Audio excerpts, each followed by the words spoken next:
Hey guys, what's up? Welcome back. This is part 2 of the planning for the 2020 garden episode. This is the part 2 of that kind of mini series, but already we have this little graph sheet right here we're working on.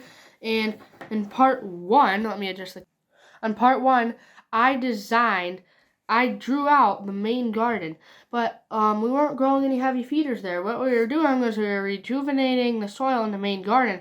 So I promised you guys I'd be back for a part 2 video to tell you where we were going to grow all the zucchinis, the pumpkins, the tomatoes, the potatoes, stuff like that. So that's what we're getting to in today's episode of Al's Homestead. If you're not already a subscriber, you don't want to miss out on any new videos. So go down and click subscribe if you haven't already. And then go ahead and turn on the notifications bell as well. Don't forget to hit thumbs up on the video today, guys. Okay, let's dive in. Okay, so this main garden right here, like I said, we're not really going to be talking about it today except for the plants that we're growing in it, and what we're doing on the other half are designed to rejuvenate the soil because we've just been taking stuff out of it, not rejuvenating it. So let's get to drawing up a rough estimate of what I'm going to be working on this year. So I do have a smaller raised bed. I'd say it's probably about 3.5 to 4 feet by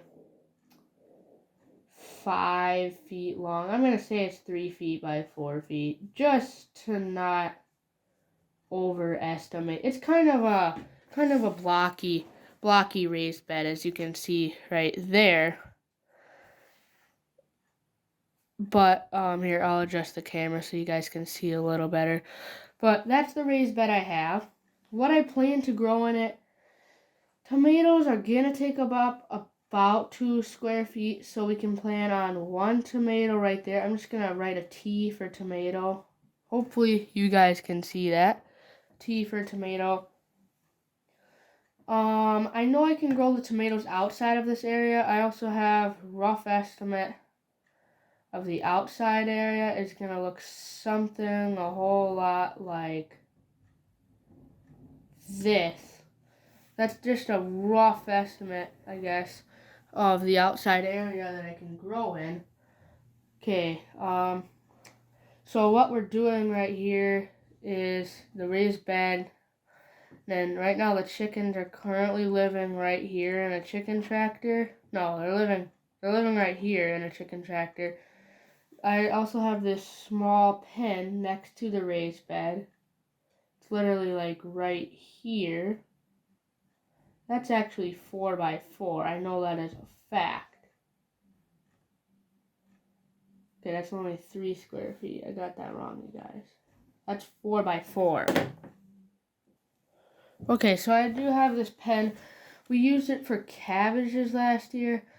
I know I'm going to have to put cabbages in there again because I don't want to put them on a raised bed. I want to use the raised bed for space for something else. And we need to put the cabbages in there again, or else they're going to get eaten by the rabbits. So we're just going to write CAB for cabbage.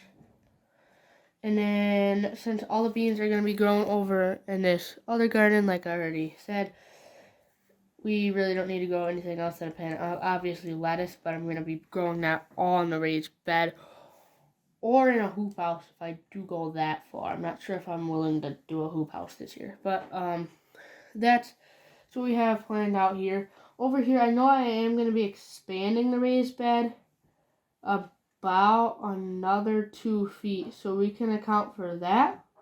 But that area isn't going to have established soil in it. It's just going to have some just broken down chicken manure from this year. What I'm going to do, I'm going to do the lazy potato planting method. So I'm just going to write a big P right there for potatoes. This whole area is going to be potatoes. I'm going to do the lazy potato planting method. I learned about it. It's a root stout gardening method. Literally, you just dump the potatoes on the ground. Well, drop them where you want them. Drop each individual one where you want to grow. And then you're literally dropping my deep bedding from the chicken tractor right on top of that. Probably 8 to 10 inches deep, maybe a little deeper. It's literally the laziest way to plant potatoes. You literally just drop them on the ground and then drop the deep bedding on top. I want to see how that would go. I think that'll go very well because this area is the old chicken pen. In summer of 2018, the chickens were on that for literally the whole summer. So there, the soil here is very rich, so it can grow. It has nutrients under it still, and then it's gonna have nutrients coming down from above. When it rains, it's basically gonna bring nutrients from that composting straw and chicken manure. It's literally gonna pull that down into the soil, so it's gonna be surrounded by nutrients. I'm excited for the potatoes in 2020. Now let's fill up the rest of the raised bed. I know I need some lettuce, so I can do it in rows, but I also need carrots. Carrots, I'll plant them next to the potatoes because they are going to be a root crop. I am going to do 1 row of carrots. So I'm just going to write C-A-R in that thin little row there. I don't know if you can see that on camera, but it's in this little row right there.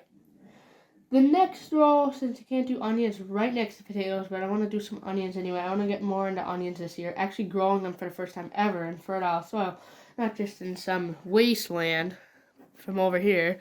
I'm just going to do a row of onions next to the carrots because I was going to plant some garlic this fall. I didn't get around to it. So it's a year off for garlic. You guys know I did a video on that this fall. Go watch it if you want. So I've got my potatoes, my carrots, my onions. If you haven't watched part 1 of the series, go click the iCard link up in the corner of the video to go watch that. I'm just going to write down 5:44 is where I need to punch in the iCard for video number 1 in this series. But for the 2020 garden planting series. Next up, I'm just going to plant lettuce. So I need 2 rows of leaf lettuce. As you know, I have that leaf lettuce upstairs. I showed you guys again in part 1, the first video in the series. So I'm just going to do a row of lettuce. So we're going to estimate that we're just going to take up a whole square foot for that, for 2 rows of lettuce. So L-E-T.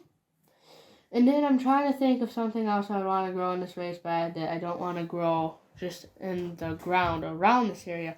I'm thinking a row of peppers, since I'm going to be doing peppers this year. That's going to take up a square foot. Let's see, I can get 3 pepper plants in there, maybe 4 if I'm aggressive. I haven't really thought about, I know they're not going to take as much spacing as the tomatoes, so that's going to be it for this. Obviously, I can interplant some basil with the tomatoes, probably right in the middle. I'll do a little basil. I'm going to customize this a little bit as we plant, as I go, because that's how I like to garden. But this is just a good layout to give me a good layout, so a plan, so I don't plan to plant something somewhere else and already have something in mind and then run out of space. So I'm probably going to be planting basil, maybe 1 or 2 marigolds in with the peppers and tomatoes, because I think it could actually benefit them, and then I can just squeeze it in there, whatever. I'm going to be just planting flowers around this area too. Maybe do a cut flower farm. There is an old chicken coop. It's literally like not even 4 feet long. Somewhere in here, it's going to be right about here. I'm just going to do a rough sketch. It's a little itty bitty thing. We're taking that out in March or April whenever the snow's gone so we can get it out of the way. But we're taking that out, so that's going to be gardening area. This whole area has got chicken manure and straw spread around it because it's where the chickens have a tractor here. Guys, this is literally one of the most, it's a very good growing area. I proved it when I grew a tomato plant right here last fall. It literally came up by itself. It's the healthiest tomato plant I've ever grown. Hardly had blight. It didn't end up producing any tomatoes because it started too late. It started growing last week of July, I believe. So I'm going to be planting tomatoes around this area, but I want this area right here for squash because that's right next to the yard. I think this area is a good area for squash. Now I can do 6 zucchini plants because in this fertile soil, 6 zucchini plants should give us plenty and then some. So 6 zucchini plants planting right there. They are very big zucchini plants, especially when they're healthy. Black Beauty zucchini, Go check them out from Burpee. That's our favorite zucchini variety. So that's what I am going to be planting there. Now this year, I'm thinking I'm going to be cutting back on the pumpkins a little bit, but I still love to grow pumpkins. I'm going to be growing plenty of those. Don't worry about that. I'm just going to plant pumpkin plant. Probably plant them down here. So 1, 2, 3, and then just interplant them. The soil is so nutrient dense here that you can just plant them a lot closer than you ordinarily would, like out in the field here. Now I'm gonna plant some more squash. I like the luffa squash. We didn't actually get one of those this year. You can make sponges out of them, but right now I'm just gonna plant on spaghetti squash here and here. The spaghetti squash is so plentiful, and we've only grown it out here, so I can just imagine what I'm producing here. With what our family eats of that stuff, 2 plants is probably plenty for us. I'm just gonna add 2 more squash plants. That's gonna be like the luffa squash, and then 2 more squash plants up here by the pumpkins. That's just gonna be like gourds and stuff. And then the rest of the area, I can plant whatever. Well, I need more tomatoes, you guys. I need a lot of tomato space. So we can plan to mark that out as tomato space. And more tomato space. I'm not planting as many tomato plants as last year because we're just not going to need as many with this spacing here. Or this soil. They're going to produce plenty, you guys. So I'm thinking 8 tomato plants in this nutrient-rich area would be plenty of tomatoes. Now, I still want to do some flowers because I'm thinking about making a few bucks this summer doing cut flowers. Tell me, guys, down in the comments below, have you ever had a cut flower business before? I'd love to know. Just selling them. That would be awesome. So I'm just going to plan for this area at the end of the pen. There's a rough amount of area. I can throw down some rotted chicken manure there, help that area out a little bit. It's already plenty fertile enough, I think, but we can grow some flowers there, so I can plan for that to be flowers. So guys, this episode, I know it's gonna be a longer one again. Thanks for watching. If you haven't already subscribed, be sure to do so. Also, click thumbs up on the video, comment down below. I'll see you right back here in the next one at Al's Homestead. This is the end of the 2020 Planning My Garden Out series. Well, I guess I can't say that, but this is the end of it for now. This is the part 2 video. See you right back here in the next one at Al's Homestead. See ya.